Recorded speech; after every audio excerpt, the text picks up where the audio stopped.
Assalamualaikum warahmatullahi wabarakatuh.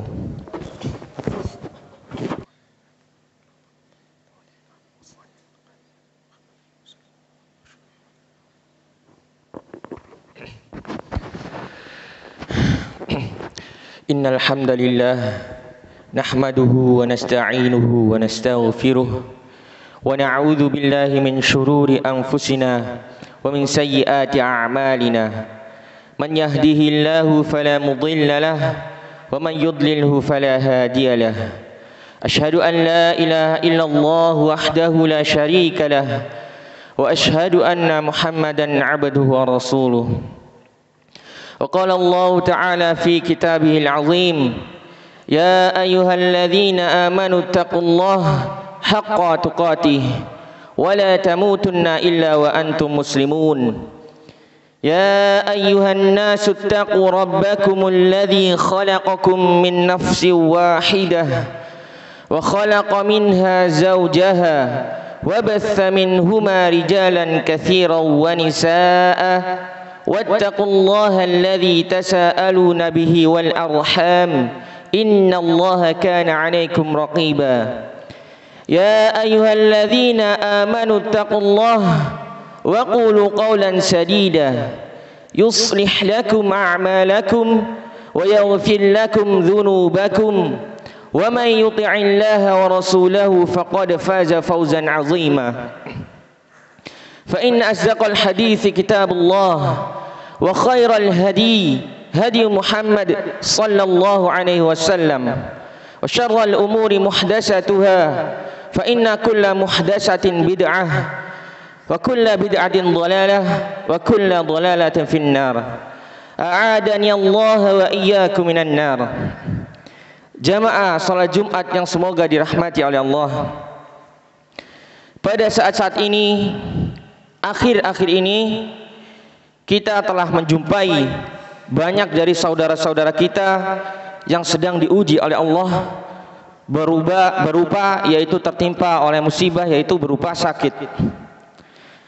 Entah dari pasangan kita, anak kita, orang tua kita, tetangga kita, rekan kerja atau teman, banyak yang mengalami musibah ini, yaitu sakit.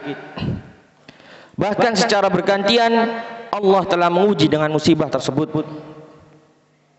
Kita berdoa kepada Allah Subhanahu wa taala agar Allah senantiasa melindungi kita dan keluarga kita serta kaum muslimin. Dan mungkin juga kita sering mendengar sebuah pepatah, tidak ada gading yang tak retak. Maka sebagaimana gading, tidak ada manusia yang tidak pernah merasakan sakit. Saya, jenengan, dia, atau mereka pasti pernah merasakan hal ini, yaitu sakit. Karena itu sebenarnya bukanlah sakit yang menjadi masalah terbesar bagi kita. Namun yang lebih penting adalah apa yang harus kita perhatikan adalah bagaimana kita bisa menjadi seorang hamba yang baik ketika kita mengalami musibah sakit. Karena sakit itu adalah sebuah kepastian. Sementara bagaimana cara untuk melakukan yang terbaik ketika sakit itu kembali pada pilihan kita. Kita bisa mendapatkan banyak pahala ketika sakit, atau sebaliknya, sakit yang kita alami juga bisa menjadi sumber sebab munculnya dosa. Mari kita ingat sabda Nabi sallallahu alaihi wasallam bahwasanya beliau pernah mengatakan, "Inna Allah Ta'ala idza ahabba qauman ibtalahum, faman radiya falahu ridhah, wa man sakhita falahu sukht." Sesungguhnya Allah Subhanahu wa taala apabila mencintai suatu kaum, maka Allah akan menguji mereka, menguji dengan musibah. Maka barang siapa yang ridho terhadap musibah tersebut, ridho terhadap ujian tersebut, maka Allah Subhanahu wa taala akan ridho kepadanya. Dan sebaliknya, siapa yang marah terhadap musibah tersebut, maka dia akan mendapatkan murka Allah Subhanahu wa taala wal iyadzu billah. Hadis sahih yang diriwayatkan oleh Imam Ahmad dan Imam Tirmidzi. Maka mari kita perhatikan hadis tersebut. Allah Subhanahu wa taala menjadikan musibah sebagai sebab ujian bagi manusia.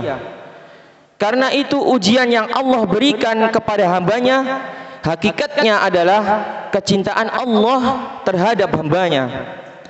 Karena seorang hamba akan mendapatkan derajat yang lebih tinggi ketika mereka mendapatkan ujian, dan juga mereka mampu bersabar terhadap ujian tersebut. Akan tetapi sebaliknya, ketika seseorang itu tidak bisa bersabar, maka ia akan mendapatkan balasan juga yang sebaliknya. Dan juga ada dua sikap manusia yang berbeda ketika mereka mendapatkan musibah.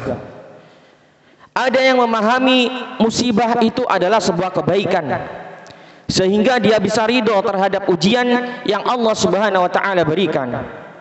Lantas bagaimana caranya? Dia berkeyakinan bahwasanya ujian itu adalah sumber pahala bagi dirinya, sehingga dia tidak merasa telah dizalimi oleh Allah. Dia tidak merasa telah dihina oleh Allah Subhanahu wa taala. Maka di saat itulah Allah akan memberikan keridhaannya, dan Allah akan memberikan pahala yang besar baginya. Karena dia sudah berhusnuzan kepada Allah Subhanahu wa taala, dia telah berbaik sangka dengan Allah Subhanahu wa taala. Namun sebaliknya, ada orang yang menyikapi musibah itu dengan cara yang salah. Dia telah menganggap sakit ini adalah kezaliman, ketidakadilan dari Allah Azza wa Jalla. Mengapa kok dia bisa sakit sementara orang lain tidak merasakan sakit? Kenapa dia tidak bisa mendapatkan kenikmatan hidup sementara orang lain telah mendapatkannya? Dia marah, dia tidak sabar dengan musibah yang dia alami. Dia su'auzan kepada Allah Subhanahu wa taala. Maka sebagai hukumannya Allah taala justru murka kepadanya. Jemaah yang semoga dirahmati oleh Allah, satu pertanyaan yang patut kita renungkan bersama. Apabila seseorang itu marah atau jengkel dengan musibah yang telah dia derita, apakah dengan marahnya itu akan bisa menghilangkan musibahnya? Atau coba kita bawa dengan kondisi orang yang sedang mengalami sakit. Ketika orang yang sakit itu merasa marah, dia jengkel dengan musibah sakitnya, apakah dengan itu dia bisa dengan cepat mendapatkan kesembuhan? Dan kita sangat yakin yang terjadi adalah justru sebaliknya. Mereka yang marah ketika sakit, tidak ridho dengan sakit yang dideritanya, dia akan memperparah sakitnya. Kenapa? Sesungguhnya dia sakit dua kali. Dia sakit badannya dan juga sakit batinnya. Sakit lahir dan juga batinnya. Maka mari kita simak kondisi Rasulullah SAW ketika sakit. Pada waktu itu sahabat Abu Sa'id Al-Khudri radhiyallahu anhu pernah mengunjungi Nabi SAW, yang tatkala itu Nabi SAW sedang mengalami sakit. Ketika saat itu Abu Sa'id Al-Khudri meletakkan tangannya ke badan Nabi SAW, dan ternyata didapati beliau merasakan panas yang luar biasa. Kemudian Nabi SAW pada saat itu ternyata sedang sakit parah, sampai badan beliau sepanas itu. Kemudian Nabi SAW bersabda, "Inna kadzalika yushaddadu 'alaina al-bala' wa yudha'afu lana al-ajru." Sesungguhnya kami para nabi diberikan ujian yang sangat berat.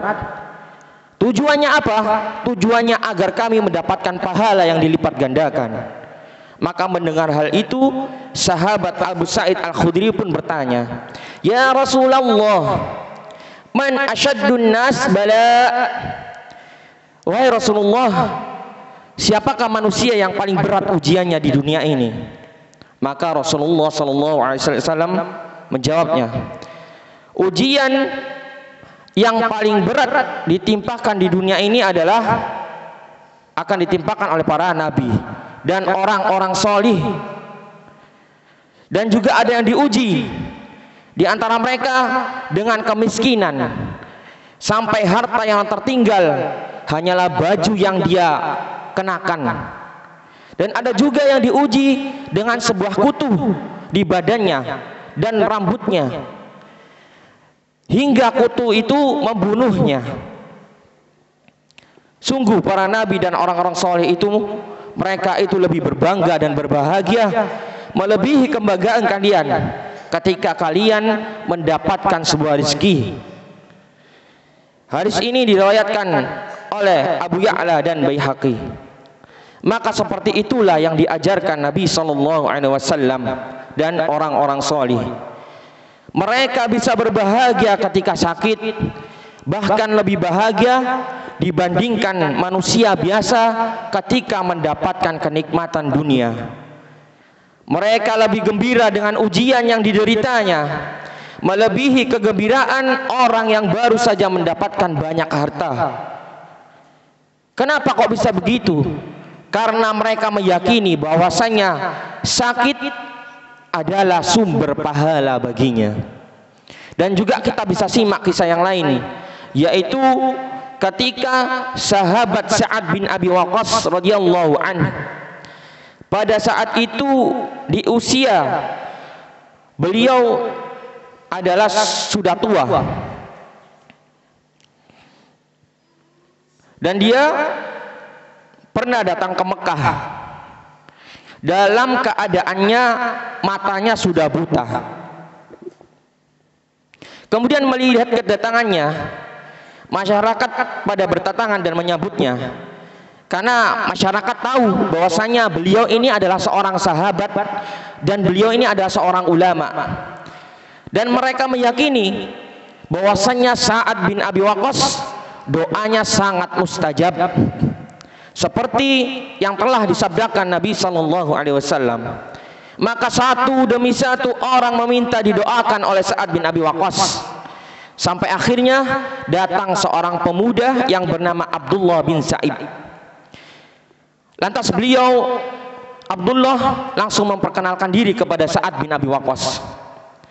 Setelah berkenalan, si Abdullah bertanya keheranan, "Ya ammi, wahai pamanku, Anda mendoakan banyak orang karena memang doa itu mustajab.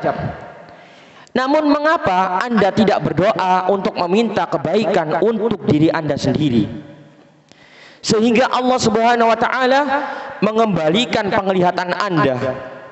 Mendengar ucapan ini, Sa'ad tersenyum seraya mengatakan, "Ya bunayya, qada'ullahu 'indi ahsanu min basari." Wahai anakku, keputusan Allah, takdir Allah yang menimpa kepadaku itu lebih indah daripada penglihatanku. Maka beliau lebih bangga bisa bersabar menerima takdir daripada dikembalikannya penglihatannya. Itulah para sahabat Nabi sallallahu alaihi wasallam dan para sahabat. Mereka bangga dengan sakitnya dan musibah yang mereka derita. Maka insya Allah kita pun bisa melakukannya, yaitu berbahagia ketika mendapatkan musibah, berbahagia ketika sakit. Tinggal saatnya kita sekarang mulai untuk melatihnya. Aqulu qauli hadza wa astaghfirullah li wa lakum.